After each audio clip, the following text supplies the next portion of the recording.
M Santmat channel को subscribe करें, साथ ही घंटी को दबाकर ऑल नोटिफिकेशन सेलेक्ट करें। आप सभी से आग्रह है कि सत्संग को पूरा अंतिम तक देखें। संत सद्गुरु महर्षि में ही परमहंस जी महाराज का प्रवचन बहुत ही प्रभावशाली होता है एवं सार बातों का प्रवचन होता है। आप लोग गुरु महाराज के प्रवचन को मन से सुने एवं अंतिम तक सुने एवं सत्संग का लाभ उठावें। मुझे उम्मीद है गुरु महाराज का प्रवचन सुनते सुनते आप लोगों में भक्ति भाव बहुत प्रबल होगा एवं बहुत लाभ होगा। श्री सद्गुरु महाराज की जय। महर्षि में ही सत्संग सुधा सागर। संत सद्गुरु महर्षि में ही परमहंस जी महाराज का यह प्रवचन सहरसा जिला विशेषाधिवेशन ग्राम खापुर अब जिला मधेपुरा में दिनांक 8/11/1952 ईस्वी। संतों का संग दुर्लभ है। बंदो गुरुपद कंज कृपा सिंधु नर रूप हरि महामोहतम पुंज जासु बचन रवि करुणि कर। प्रवचन नंबर 30। प्यारे धर्म प्रेमी महाशयों, हम लोग सत्संग संतों की वाणी के सहारे क्या करते हैं, हमारे गुरु महाराज यही बतलाए हैं। संत संसर्ग त्रय वर्ग पर परम पद प्राप्य निप्राप्य गति त्वयि प्रसन्ने। संतों के संग का नाम सत्संग है। संतों का संग दुर्लभ है, पहचान दुर्लभ है।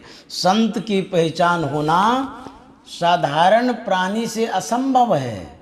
संत बड़े ऊंचे होते हैं।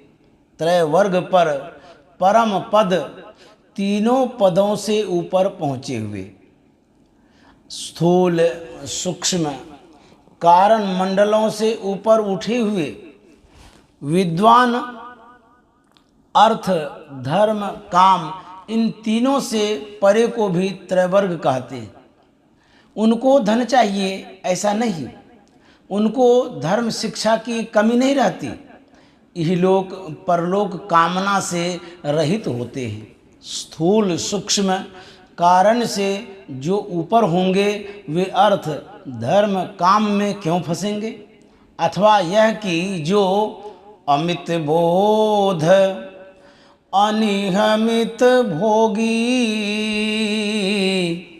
सत्यसार कवि कोविद योगी। संसार में रहकर कुछ न कुछ लिया करते ही हैं। मितभोगी होते, विषयासक्त नहीं होते, स्वल्प भोगी होते। बिना कुछ लिए संसार में कोई नहीं रह सकते, इसलिए वे थोड़ा लेते हैं, किंतु संसार का बड़ा उपकार करते हैं। संत लिखने पढ़ने जाने या नहीं जाने, पंडित वे ही नहीं होते जो खूब पढ़े लिखे हों। बिना पढ़े लिखे भी पंडित होते हैं। पहले लिखना नहीं था, केवल श्रवण ज्ञान था, सुनते थे। कबीर साहब के लिए लोग कहते हैं कि वे बहुत श्रुत थे, किंतु वे कहते हैं मैं मरजीवा समुद्र का डुबकी मारी एक, मैं मरजीवा समुद्र का डुबकी मारी एक, मुट्ठी लाया ज्ञान का जामे वस्तु अनेक। इस प्रकार शरीर में डुबकी लगाने से ये ज्ञानी हुए। बहुत श्रुत होने से, अंतर में गोता लगाने से ज्ञानी होते हैं। कोई पढ़े भी सुने भी, अंतर में गोता भी लगाए। तीनों तरह तथा एक तरह भी, जैसे भगवान बुद्ध उनके गुरु अवश्य थे, किंतु उनको उस ज्ञान से तृप्ति नहीं हुई। वे कहते हैं मैं अपने आप सीख कर अपना गुरु किसे बताऊं। पूर्ण योगी वही हैं जो पूर्ण योग द्वारा पद प्राप्त करते हैं। तो संत बहुत बोध रखते हैं, इसलिए अमित बोध। इतने बड़े को साधारण लोग पहचान जाए कैसे संभव है। कल्याण के एक लेख में आया था, मैं साधु महात्मा ज्ञानी आदि भले कहूँगा, किंतु संत नहीं कह सकता। संत उसे कह सकते हैं जिनके लिए उपनिषद वाक्य सार्थक हो चुका हो। विद्यते हृदय ग्रंथिस छिद्यन्ते सर्व संशया क्षीयन्ते चास्य कर्माणि तस्मिन् दृष्टे परावरे। परे से परे को अर्थात परमात्मा को देखने पर हृदय की ग्रंथि खुल जाती है, सभी संशय छिन्न भिन्न हो जाते हैं और सभी कर्म नष्ट हो जाते हैं। तुलसी साहब, जो कोई कहे साधु को चिन्हा, तुलसी हाथ कान पर दिन्हा। इतने बड़े को कौन पहचाने। बरेली स्टेशन के बाद के एक स्टेशन पर एक सज्जन का गाड़ी पर चढ़ना स्थित प्रज्ञ का लक्षण कहाँ। पूछने से संत की पहचान हो तब सत्संग करे तो संतों की पहचान असंभव है। फिर सत्संग कैसे हो, तो गुरु महाराज ने कहा संतों की वाणी को पढ़ो, यही सत्संग होगा। सत्संग का आधार संत है, बिना संत के सत्संग हो नहीं सकता। सत्संग भगवान का निजंग है, संसार दूर हो जाए इसके लिए सत्संग है। क्या संसार छोड़ने योग्य है? देखो, यह सबको मानना पड़ेगा कि यह शरीर माता के पेट में था। लोगों को याद तो नहीं, किंतु यह कहते हैं कि सिर नीचे होता है और पैर ऊपर। माता के पेट में रहना, ऊपर लटका हुआ कितना दुख होता होगा। अभी कोई वैसे लटका दे तब देखिए क्या दुख है। समय पूरा हुआ और निकले तो क्रंदन पसार दिया। जन्मते समय बच्चा रोवे नहीं तो लोग समझेंगे कि मरा हुआ है। रोना दुख की पहचान है, इससे जाना जाता है उसको दुख अवश्य हुआ होगा। मुंह से कुछ बात नहीं कर सकते कि भूख लगी है या कुछ रोग है। मल मूत्र त्याग हो, उसी पर परे रहना। अपने से हिल डुल नहीं सकता। सोने का झूला हो, मखमल का पलंग हो, कोई बच्चा उस पर पड़ा हुआ हो तो भी उसे क्या सुख है। फिर कुछ बढ़े तब क्या हुआ, जो मुंह में नहीं देने का वही दिया, जो नहीं छूने का वह भी छुआ। फिर बढ़े, कुछ पढ़े लिखे नहीं तो उसका भी भारी दुख। पढ़ने पर घर गृहस्थी में गए, पारिवारिक झंझट, फिर दैहिक दैविक भौतिक ताप से कौन बच सकता। श्री राम भी रोए, इससे कौन बच सकता है। काम आया, कुकर्म में चले गए, लोगों की नज़र से गिर गए। अपने मन में भारी ग्लानि हुई, क्रोध आया, हृदय जल गया। अंधे हो गए, क्या करें नहीं करें कुछ सूझता नहीं। लोभ आया, जो नहीं लेने का वह ले लिया। चोरी कर ली, राजा से दंडित हुए। इसी प्रकार सब विकारों को जाने। तो क्या इस प्रकार संसार में रहना पसंद करते हैं? कभी नहीं। इसीलिए संत कहते हैं सत्संग करो।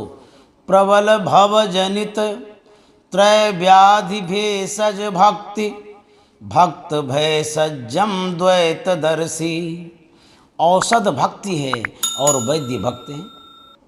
यह औषधि लेनी आवश्यक है, इसलिए सत्संग करना आवश्यक है। भक्ति करो तो किसकी?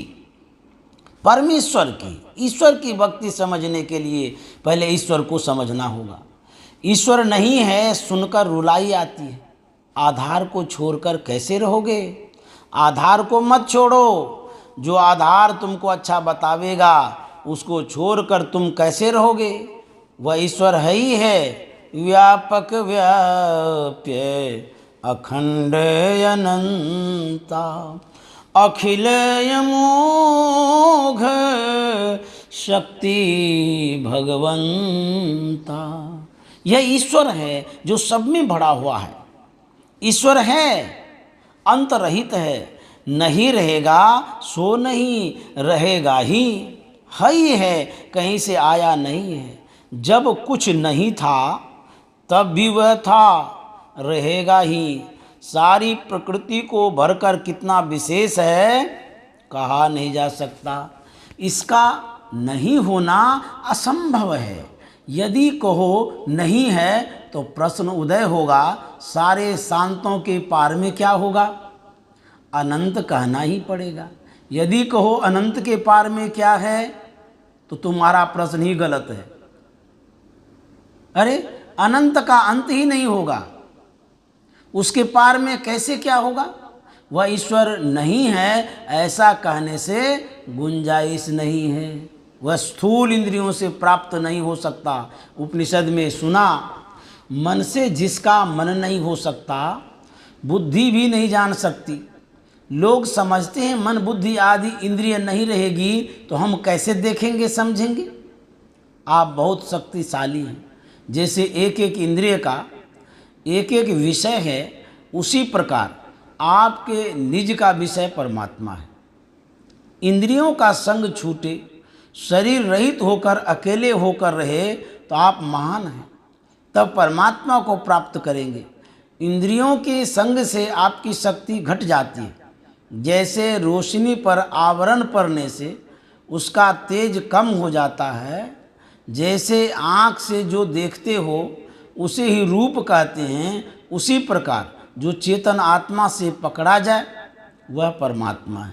जन्मांध व्यक्ति चीज़ों के रूप को नहीं देख सकते, आँख वाले पहचानते हैं।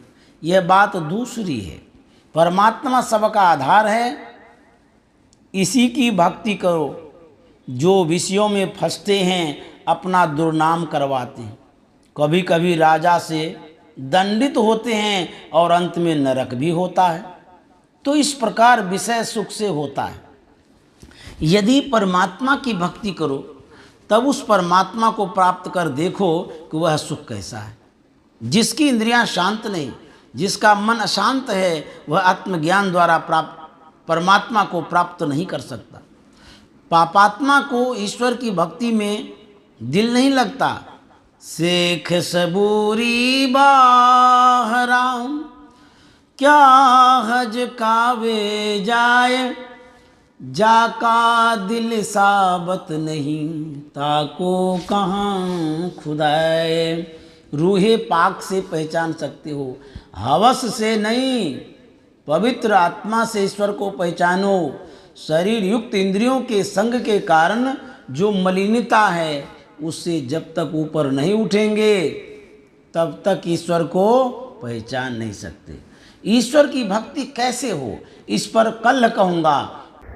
देहि सत्संग निज यंग श्रीरंग, भवभंग कारण शरण शोकहारी।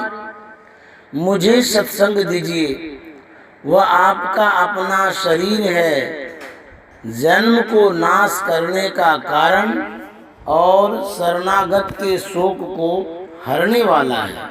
श्री सद्गुरु महाराज की जय।